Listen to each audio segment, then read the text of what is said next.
আসসালামু আলাইকুম ফ্রেন্ডস, কেমন আছেন সবাই? আশা করি নিশ্চয়ই ভালো। আজ আপনাদের জন্য নিয়ে এলাম ধূসর সন্ধ্যা এই গল্পের 9 নম্বর পর্ব। সবার কাছে রিকোয়েস্ট থাকবে ভিডিওটি সম্পূর্ণ দেখার। অবশ্যই ভিডিও শেষে কমেন্ট করুন কেমন হয়েছে আপনার কাছে। যদি ভালো লেগে থাকে একটি লাইক দিয়ে দেবেন। আর যদি এখনো আপনি আমার চ্যানেলটি সাবস্ক্রাইব করে না থাকেন, প্লিজ এখনই সাবস্ক্রাইব করে পাশে থাকা বেল আইকনটি অন করুন, যাতে পরবর্তী নতুন ভিডিওর নোটিফিকেশন সবার আগে পেয়ে যান আপনি। তো ফ্রেন্ডস, বেশি কথা না বাড়িয়ে চলুন গল্পে ফিরে যাই।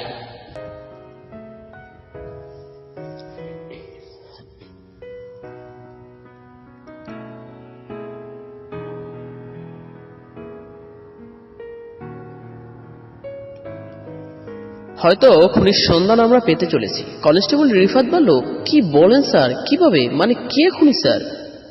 জায়েদ বলল, খুনিকে তা তো জানি না, তবে খুনিকে ধরার ছোট্ট একটা হিন্ট পয়েন্ট পেয়েছি। বাকি বিয়ের ভিডিও এবং ছবিগুলো দেখে তারপর বের করতে হবে। রিফাত বলল, কি হিন্ট স্যার? জায়েদ বলল, একটা বিষয় খেয়াল করেছো রিফাত ভাই? 3টা মেয়ের বিয়ের সময় যে যে গহনা পড়েছিল, মৃত অবস্থায়ও তাদের শরীরে সেসব গহনাই ছিল, শুধু নাক ফুলটা ছিল না। 3জনই নাকে খালি ছিল।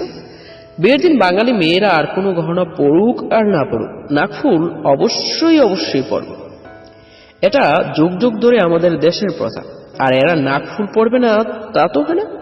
আমি ওদের বিয়ের সাজার পরে ছবি দেখবো, তারপর ভিডিও থাকলে তাও দেখবো, তারপর বাকিটা বলবো।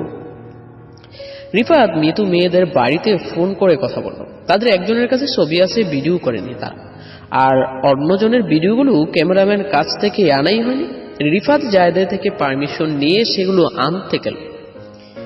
জায়েদ ইন্সপেক্টর রাকিবকে বলল, রাকিব ভাই, এই 3টা মেয়ের মধ্যে কোন রকম যোগসূত্র আছে কি?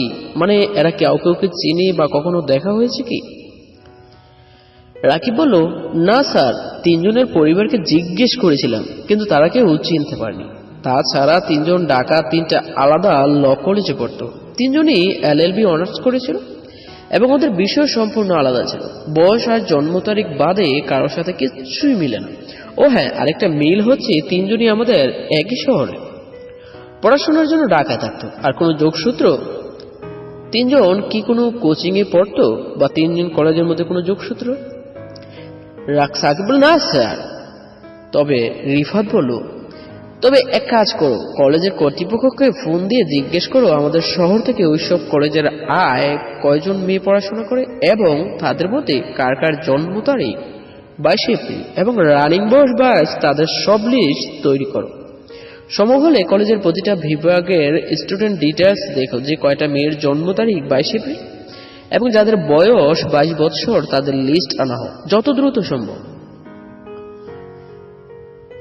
রাকিব বলল, কিন্তু স্যার, এত স্টুডেন্টের ডিটেলস চেক করতে তো অনেক সময় লাগে। শুধুমাত্র 4র্থ বর্ষের মেয়েগুলোর জানালেই হবে, কারণ 4র্থ বর্ষের বেশিরভাগ মেয়েই বয়সে 22। তাছাড়া খেয়াল করে দেখো, মৃত মেয়ে 3টাই 4র্থ বর্ষে পড়ত। রাকিব বলল, কিন্তু স্যার, অনেক সময় ইয়ার গ্যাপের কারণে 3য় বর্ষের কিছু মেয়ে বয়স 22 বছর আছে। যেহেতু রাকিব, তেমন দেখতে গেলে বাংলাদেশে 22 বছরের তরুণীর অভাব নেই। রাকিব বলল, তা ঠিক। তুমি 4র্থ বর্ষ দেখো, তার আগে জানো এই 3 কলেজের 3জন কোন সময় কোন জায়গায় মিলিত হয়েছিল? কোন অনুষ্ঠানে, খেলাধুলা বা কোনো গ্রামে? রাকিব বলল, জি স্যার। জায়েদ চেয়ারে বসে চায়ে চুমুক দিয়েছিল। কেসটা আমার মাথায় ভূতের মতো চেপে বসে, ঠিক আলোর মতো সলভ না করা পর্যন্ত শান্তি পাবে না। আলোকে তো আর মাথা থেকে বের করতে পারবে না, তবে কেসটা বের করতে হবে। এইদিকে নিশ্চয়ই অফিসে যাওয়ার পর মৃণালীর বোরিং লাগছিল। একা সময় কাটে না, যে কত কষ্ট তা কেবল সেই জানে যে কাটায়। মৃণালীর নিশ্চয়ের ঘর বাড়িটা সুন্দর করে পরিষ্কার করে, নিশ্চয়ই কাপড় ধুতে নিয়ে নিজে ভাবল, এ লোকের কাপড় আমি কেন দেবো? আমি তার বউ নাকি? যা কাজ করি তাই তো নেই। নিশ্চয় ওর ল্যাপটপ সোফায় রেখে গিয়েছিল। মৃণালী ল্যাপটপ ধরে বলল, আমারও একটা ল্যাপটপ ছিল, অনেক সুন্দর ছিল সেটা। আমি বিভিন্ন রকম স্টিকার আর প্রজাপতি বানিয়ে তাদের সুন্দর করে সাজিয়ে নিয়েছি। কত স্মৃতি সেখানে আমার বন্ধু বান্ধবের সাথে, কত চিঠি, মেসেজ, নিজের কথা লিখে গোপন জায়গায় সেভ করে রাখতাম। ল্যাপটপের বোধ হয় এখন অন্য কেউ চালাচ্ছে, কারণ সঞ্জীব সেটা বিক্রি করে দিয়েছে। ভিতরে সব ডকুমেন্টস ডিলিট করে দিয়েছে। সঞ্জীব শুধু আমার জীবনটাকে নষ্ট করেনি, আমার সুন্দর স্মৃতিগুলোকে নষ্ট করেছে। মৃণালী নিশ্চয়ই ল্যাপটপ অন করল, কোনো পাসওয়ার্ড দেওনি, অথচ মৃণালীর ওর ল্যাপটপে অদ্ভুত সব পাসওয়ার্ড দিয়ে রাখত। শেষবার ল্যাপটপের পাসওয়ার্ড ছিল ল্যাপটপে হাত দিলে ভস্ম হয়ে যাবে। আপন মনে হাসলো মৃণালী, ভাবলো নিশ্চয়ই ল্যাপটপ থেকে মুভি দেখবে। ভিডিও ফোল্ডারে গেল, কিন্তু মুভি পেল না, পেল প্রাপ্তি আর নিশ্চয়ের একসাথে কাটানো সুন্দর সুন্দর মুহূর্তের অনেক ভিডিও। মৃণালী একটা ভিডিও অন করলো, যেখানে নিশ্চয় প্রাপ্তির মাথায় তেল দিয়ে মালিশ করে দিচ্ছে, আরেকটায় দুজন খুনসুটি করছে, কিছু ভিডিওতে খাইয়ে দিচ্ছে, ভালোবাসছে, ঘুরতে গিয়ে করা আনন্দ সব মুহূর্ত। মৃণালী এসব দেখে মাথায় শুধু একটা প্রশ্নই করছে, এত মিল, এত ভালোবাসা দুজনের মাঝে, তবে কেন এ দেয়াল দুজনের মাঝে? কেন ভাই নিশ্চয় এমন পথে হাঁটছে? মৃণালীর প্রাপ্তির একটা ছবির দিকে হা করে তাকিয়ে ভাবছে, মেয়েটা ঠিক কতটা সুন্দর, মনোমুগ্ধকর তা বোঝানো যাবে না। আমার মেয়েটাকে দেখে হিংসে হওয়ার কথা, কিন্তু কেন জানি মেয়েটার সৌন্দর্য দেখে আমি বারবার মুগ্ধ হচ্ছি। চমৎকার দেখতে মেয়েটা। প্রাপ্তির ছবির দিকে তাকিয়ে থাকতে থাকতে সোফাই মৃণালী ঘুমিয়ে পড়ল।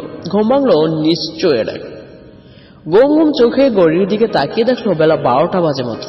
এ সময় তো নিশ্চয় আসার কথা ছিল না। নিশ্চয় মৃণালীর কাছে বসে ওর মাথায় হাত বুলাতে বুলাতে বলল, তোমার শরীর কি আবারও খারাপ লাগছে? মৃণালী বলল, না, একটু ঘুম পেয়েছে। নিশ্চয় বলল, তাহলে রুমে গিয়ে ঘুমাতে। মৃণালী বলল, না ঠিক আছে, আপনি এ সময়। নিশ্চয় বলল, এমনি অফিসের কাজের চাপ কম, তাই চলে আসছি, বিকালে যেতে হবে। মৃণালী বলল, ও। নিশ্চয় বলল, দুপুরে রান্না করেছ? মৃণালী বলল, নিশ্চয় বলল, কি রাতলে? মৃণালী বলল, টাকি মাছ ভর্তা, রুই মাছের মাথা দিয়ে মরুঘণ্টা আর বরবটি চিংড়ি মাছ দিয়ে ভাজি করেছে। নিশ্চয় বলল, বাহ, পুরো বাঙালি খাবার, জম্বে ভালো। মৃণালী বলল, এখন খাবেন দেব? নিশ্চয় বলল, না, খাবার আগে কাজ আছে। মৃণালী বলল, কি কাজ? নিশ্চয় মৃণালীর কাছে টেনে বলল, 10 দিনের 2 দিন তো শেষ, তার মধ্যে গত রাত তোমার অসুস্থতায় নষ্ট করে, আর 8 দিন নেই। আমার টাকা তো উসুল করতে হবে নাকি? মৃণালীর মলিন মুখে বলল, কিছু মানুষের অনুভূতি যা অনুভূতিহীন, কথা হয়, দেখা হয় অনুভূতির অন্তরালে, কিন্তু অন্তরালের কথা অন্তর ব্যতীত বাস্তব জীবনে মানুষের কাছে পরিলক্ষিত হয় না। নিশ্চয় খেয়াল করলো, ও যখন মৃণালীকে কাছে টানে, মৃণালী তখন প্রথম থেকেই সারাটা সময় লজ্জায় চোখ বন্ধ করে রাখে, আর সেই চোখ খুলে একদম সব শেষে যখন নিশ্চয় মৃণালীর শরীরে চাদর দিয়ে ঢেকে দেয়। প্রাপ্তি এমন লজ্জায় চোখ বন্ধ করত। মৃণালীর পিঠে বাম দিকে একটা তিল, ঠিক প্রাপ্তির মতো। প্রাপ্তির সাথে মৃণালীর এমন মিল দেখে ছোট্ট একটা নিঃশ্বাস গোপন করলো নিশ্চয়। কিছু নিঃশ্বাস শুধু অক্সিজেন গ্রহণ করতে বা কার্বন ডাই অক্সাইড ত্যাগ করতে হয় না, কিছু নিঃশ্বাস কষ্ট লুকাতে, হৃদয়ে ভারী করা হয়। নিশ্চয়ই নিজের কষ্ট ভরা নিঃশ্বাস লুকাতে মেতে উঠে মৃণালীর শরীর নিয়ে, আর মৃণালীর মনের ব্যথা কষ্ট মনেই চেপে রাখে। চোখের কোণে বেয়ে জোরে পড়ে অজস্র উপেক্ষা করে নিজেকে সঁপে দেয় নিশ্চয়ের কাছে। আজব জীবন, কষ্ট সবার, কিন্তু সবাই লুকাতে ব্যস্ত। সবার মাঝে একটা লুকানো মানুষ থাকে, কারো ভিতরে মানুষটা অতি কুৎসিত, ঠিক মাকাল ফুলের মতো, তো কারো ভিতরটা কোমল প্রাবন্ত, ঠিক শিশির ভেজা লজ্জাবতী লতায় ফুটায় বেগুনি রঙের ফুলের মতো। প্রাপ্তি সেই কখন থেকে নিশ্চয়কে কল করে যাচ্ছে, কিন্তু নিশ্চয় ফোন তুলছে না। প্রাপ্তির প্রথমে চিন্তা হলেও পরে ভাবলো হয়তো ইচ্ছে করে তুলছে না, কিন্তু তখন নিশ্চয় কল দিল। প্রাপ্তি রিসিভ করতেই বলল, প্রাপ্তি, এতবার কেন কল দিচ্ছ? আমি বিজি ছিলাম। প্রাপ্তি বলল, খেয়েছো? নিশ্চয় বলল, না। প্রাপ্তি বলল, শরীর ঠিক আছে? নিশ্চয় বলল, হ্যাঁ। আর কিছু বলবে? প্রাপ্তি বলল, নিশ্চয়, মাঝে মাঝে আমাকেও জিজ্ঞেস করতে পারো, আমি কেমন আছি, খেয়েছি কিনা, ঠিক আছে কিনা। তোমার বিবাহিত বউ তো আমি, তাই না? নিশ্চয় ওর বুকের দিকে তাকালো। মৃণালী চোখ বন্ধ করে ওর বুকের সাথে লেপটে আছে। মৃণালীর শরীরের উষ্ণতা, ওর গরম নিঃশ্বাস, হৃদস্পন্দন সব অনুভব করছে। মৃণালীর দিকে তাকিয়ে ছোট্ট একটা নিঃশ্বাস গোপন করে প্রাপ্তিকে বলল, কেমন আছো প্রাপ্তি? কথাটা শুনে কষ্টের প্রাপ্তির বুকটা ভারী হয়ে গেল। বুক ভেঙে কান্না পাথর জড়ানো গলায় বলল, ভালো। নিশ্চয় বলল, খেয়েছো? প্রাপ্তি বলল, না। নিশ্চয় বলল, আচ্ছা খেয়ে নাও। প্রাপ্তি বলল, আমি তোমায় ভালোবাসি নিশ্চয়, অনেক বেশি ভালোবাসি। নিশ্চয় বলল, আমিও তোমায় এই পৃথিবীর সমান ভালোবাসি প্রাপ্তি, কিন্তু। প্রাপ্তি বলল, কি কিন্তু? নিশ্চয়। নিশ্চয় বলল, কিন্তু না, ঘৃণাটাও আমি তোমার সবচেয়ে বেশি করি প্রাপ্তি। প্রাপ্তি বলল, এই ঘৃণা কি কমবে না? নিশ্চয়। নিশ্চয় বলল, তুমি বলো, কমার কি কথা? প্রাপ্তি বলল, হ্যাঁ, কমার কথা। ভুল মানুষই করে, আর ক্ষমা করতে পারাটাও মহৎ গুণ। নিশ্চয় বলল, ভুল ক্ষমা যায় প্রাপ্তি, কিন্তু জেনে বুঝে করা অন্যায় না, আর আমি মহৎ হতে চাই না। প্রাপ্তি বলল, একবার ক্ষমা করেই দেখো। নিশ্চয় বলল, রাখছি প্রাপ্তি। ফোনটা কেটে নিশ্চয় মৃণালীর দিকে তাকালো। মৃণালী তখনও বেশ অবাক চোখে নিশ্চয়ের দিকে তাকিয়ে আছে। মৃণালী বলল, খুব বেশি ভালোবাসেন প্রাপ্তি দিদিকে? নিশ্চয় বলল, সবার চেয়ে বেশি। মৃণালী বলল, তবে? নিশ্চয় বলল, প্লিজ বৃষ্টি, আর কিছু জিজ্ঞেস করো না, আমার মাথা ব্যথা করছে, ঘুমাতে দাও।